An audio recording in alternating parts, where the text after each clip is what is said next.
In this episode, we're going to practice the kind of decision-making that separates a learner who recognizes terms from a learner who can consistently pick the best answer under pressure. When exam questions describe an AI scenario, the options often include several controls that sound reasonable, which is exactly why people get stuck and start overthinking. The skill you want is not a bigger vocabulary, but a sharper instinct for which control should come first, based on exposure and consequence. That is what risk leaders do in real organizations, because time and attention are limited and harm can spread quickly when the first move is wrong. We will build a simple mental approach for choosing the best first control, and we will use plain examples so you can rehearse the reasoning without needing technical details. Before we continue, a quick note. This audio course is a companion to our course companion books. The first book is about the exam and provides detailed information on how to pass it best. The second book is a Kindle-only ebook that contains 1,000 flashcards that can be used on your mobile device or Kindle. Check them both out at cyber.author.me in the Bare Metal Study Guide series. A reliable first step is to reset what a control is supposed to accomplish, because a lot of wrong answers come from treating controls like decorations. A control is a safeguard that reduces risk, detects problems early, or helps correct harm after it occurs. And the best first control is the one that most quickly reduces exposure to the most serious plausible harm. That means you are not always choosing the most comprehensive control, and you are not always choosing the most impressive one. You are choosing the control that changes the risk situation fastest in a defensible way, especially when uncertainty is high. Beginners often pick controls that feel like good intentions, such as training everyone or writing a policy. But those moves rarely change exposure immediately. The first control should behave like a lever that shifts the system into a safer mode right now, while deeper work continues. To pick the best first control, you need to identify the risk driver in the scenario, because the driver tells you where the first lever should be applied. A risk driver is the condition that makes harm plausible, such as sensitive data being used in prompts, a model output being treated as a final decision, or an unmonitored system being exposed to customers. If the driver is exposure to sensitive information, the first control should usually restrict access, restrict data, or constrain usage, because that directly reduces leakage risk. If the driver is over-reliance in decisioning, the first control should usually introduce meaningful human accountability and a boundary on automation influence, because that reduces irreversible harm. If the driver is uncertainty about model behavior in a high-stakes context, the first control should usually constrain rollout and require validation and monitoring before expansion. When you find the driver, you stop guessing and start matching, because control selection becomes a response to a specific mechanism of harm. Another part of risk leader thinking is recognizing that many scenarios have multiple problems, but only one or two immediate ones that must be addressed first. Exam options often include a blend of strategic and tactical controls, and the best first control is usually tactical enough to reduce exposure quickly while still aligning with governance. For example, if a scenario suggests that a generative tool is being used with confidential data, a strategic control like updating policy might be necessary, but it does not stop today's leakage.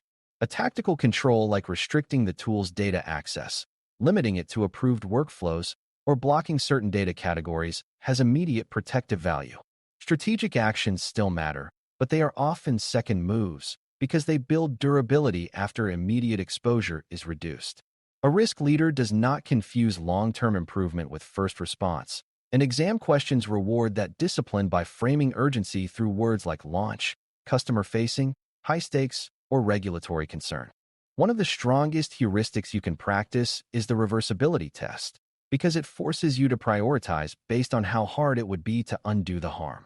Reversible harms are those you can correct with low lasting impact, like an internal draft that was slightly inaccurate but never left the organization. Irreversible harms are those that cannot be fully undone, like exposing sensitive personal information, denying someone an opportunity unfairly, or releasing a public statement that spreads widely and damages trust. When a scenario involves potential irreversible harm, the best first control is often a constraint that reduces exposure immediately, even if the system is valuable and even if perfect evidence is not yet available. Beginners sometimes hesitate because they want proof before acting, but risk leadership treats plausible irreversible harm as a reason to move first and investigate while contained. That mindset is not overly cautious. It is proportionate because the cost of waiting is higher than the cost of a temporary constraint.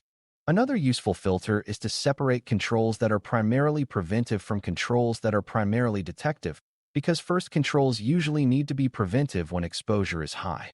Preventive controls reduce the chance of harm occurring, such as restricting what data can enter a tool, limiting use to low-stakes contexts, or requiring review before external release.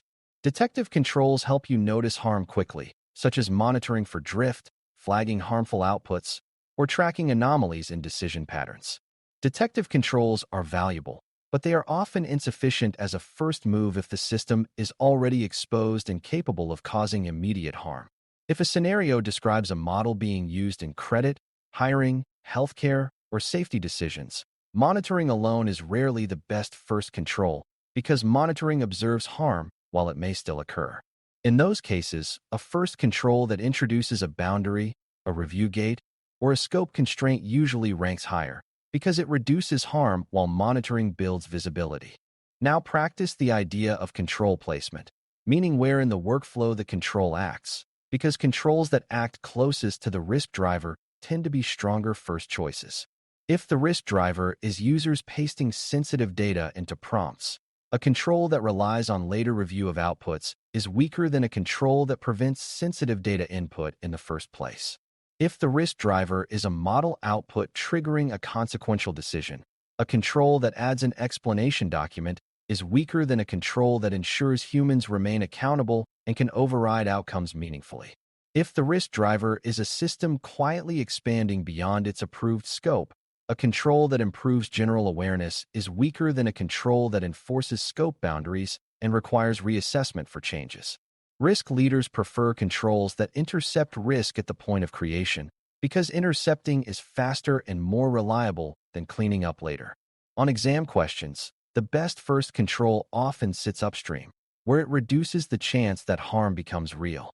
It also helps to practice a plain language mapping between common scenario signals and common first controls, not as memorization, but as pattern recognition. When a scenario mentions customer-facing content, the first control often involves review before sending, constrained rollout, and clear boundaries on what the tool can claim. When a scenario mentions sensitive information, the first control often involves data classification enforcement, access restrictions, and safe alternatives, because people will choose convenience unless the safe path is easy. When a scenario mentions decisioning that affects people, the first control often involves limiting automation influence, requiring human accountability, and validating performance across relevant groups, because fairness and explainability become essential. When a scenario mentions vendor reliance and unclear terms, the first control often involves due diligence and contractual clarity about data use and incident support, because accountability remains with the deploying organization. These mappings keep you from being lured by attractive but slow actions that do not reduce immediate exposure. A frequent exam trap is the temptation to choose training as the first control, because training sounds positive and broad, but training rarely prevents the first incident when exposure already exists. Training is valuable as a reinforcing control, especially when it shapes safe habits and reduces misuse patterns over time. However, when the scenario contains urgency cues like imminent launch, live customer exposure, or suspected leakage, training is too slow to be first because it depends on people changing behavior consistently under pressure. A risk leader asks what can be changed in the system or process immediately, without waiting for perfect human behavior. That might be restricting access, limiting scope, requiring review, or pausing a feature while a safe alternative is established. Training then becomes a follow-on control that makes the safer workflow stick. If you can consistently treat training as important, but usually not first, you will avoid a large percentage of distractor answers. Another common trap is the temptation to choose a documentation-heavy control first, such as writing a comprehensive report, building a full risk register, or creating a detailed framework. Documentation matters because it supports traceability, accountability, and learning, but it does not automatically reduce exposure in the moment. A strong first control changes what the system can do, who can use it, what data it can touch, or how outputs can influence decisions. Documentation becomes powerful when it is paired with those changes, because it records why the first control was chosen and what conditions must be met before relaxing constraints. Risk leaders document decisions because they act, not because they are avoiding action. On exam questions, if one option is about immediate containment and another is about drafting a long governance artifact, the containment option is often the better first control, especially when irreversible harm is plausible. To build confidence, practice reasoning through a scenario where generative output creates content risk and brand risk at the same time. Imagine a team uses a generative system to draft customer responses, and the system occasionally invents policy terms that are not real and uses a tone that sounds dismissive. The best first control is not to redesign the entire model or to train everyone on writing style, because the harm pathway is immediate external messaging. A better first control is to require human review before any generated content is sent externally, and to constrain the system so it cannot produce commitments or promises beyond approved language. That reduces the chance that a false claim reaches a customer and becomes a trust event. After that, additional controls like improved prompts, tone guidance, and monitoring of flagged outputs become reasonable second moves. The point is to prioritize the control that blocks the harm path first, then refine quality once exposure is safer. Now practice a scenario where leakage risk is the central driver, because leakage is one of the most irreversible and damaging failures. Imagine employees paste internal incident notes into a public tool to summarize them, and those notes contain personal details and sensitive operational information. A risk leader's first control is to stop sensitive inputs from entering the unsafe boundary, which usually means restricting tool access for that use, blocking data pathways, and offering an approved alternative that provides similar productivity without exposure. It can also mean tightening access so only approved systems handle sensitive material, because convenience is not a reason to break confidentiality. Notice that monitoring alone is not sufficient as a first control, because monitoring might tell you leakage is happening, but it does not prevent the next paced action. Policy reminders alone are also weak as first controls, because people under pressure will still seek shortcuts. The first control needs to change what is possible, not just what is preferred. Now practice a scenario where decisioning risk is the central driver, because decisioning is where fairness, explainability, and accountability become unavoidable. Imagine a model is used to rank job candidates, and managers are encouraged to start interviews from the top of the list, which quietly shapes who gets seen. The best first control is not a general statement about fairness, and it is not a request for more data someday. A better first control is to define a boundary on how the ranking can be used, such as requiring human review that considers multiple sources of evidence and preventing the model from being the sole gatekeeper. In parallel, the organization should validate whether the ranking produces harmful patterns across groups and whether the model is fit for purpose, but the boundary protects people while that validation occurs. This is the risk leader move. Constrain influence first, then deepen evaluation, then adjust controls based on evidence.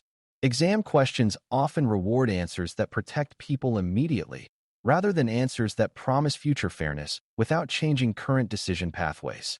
Another scenario pattern worth practicing involves drift and lifecycle risk, because many AI failures are not dramatic at launch, but become dangerous over time. Imagine a model performed well during testing, but months later complaints increase and error patterns shift because the environment changed. The best first control often involves strengthening monitoring and setting thresholds that trigger reassessment and containment actions, because the problem is that the organization is flying blind. If the system is high impact, the first control may also include constraining scope while the cause is investigated, because continuing exposure under degraded performance can create compounding harm. A risk leader will also insist on change management discipline, so model updates and data changes trigger review rather than silently altering behavior. Beginners sometimes want to jump straight to retraining, but retraining without understanding drift drivers can repeat the same failure and create new ones. The first control is to restore visibility and control over change, because visibility is what makes later technical improvements meaningful and safer. As you get closer to exam-ready decisioning, it helps to remember that the best first control is often the one that is both proportionate and enforceable. Proportionate means it matches the stakes, so higher impact uses get stronger controls, and low-risk experimentation is not smothered by unnecessary friction. Enforceable means it can actually be followed and verified, not just declared. A control that requires review but provides no time, no owners, and no clear evidence path is not enforceable, so it becomes checkbox behavior. A control that limits scope but does not define scope clearly is also weak, because nobody can tell when the boundary is crossed. Risk leaders choose controls that can be made real quickly, with clear ownership and clear evidence, because those controls change outcomes instead of changing paperwork. If you train yourself to prefer enforceable controls, you will naturally avoid options that sound sophisticated but collapse in real operations. As we close, the skill of picking the best control first is really the skill of acting on the highest risk driver with the fastest effective lever, while keeping the longer-term program moving behind it. You start by identifying what makes harm plausible. Then you prioritize based on consequence, reversibility, and time sensitivity. You prefer controls that reduce exposure at the point where risk is created, especially when the harm could be irreversible or widely distributed. You treat training and documentation as important supporting controls, but you usually do not choose them as first moves when immediate exposure exists. You use boundaries, constraints, human accountability, and data protection as first controls when scenarios involve decisioning, sensitive information, or customer-facing outputs. When you practice this reasoning repeatedly, you begin answering like a risk leader because you stop chasing the most impressive answer and start choosing the answer that prevents harm fastest while keeping progress responsible. Thanks for listening. For more audio courses, daily newsletters, and more, please visit BareMetalCyber.com.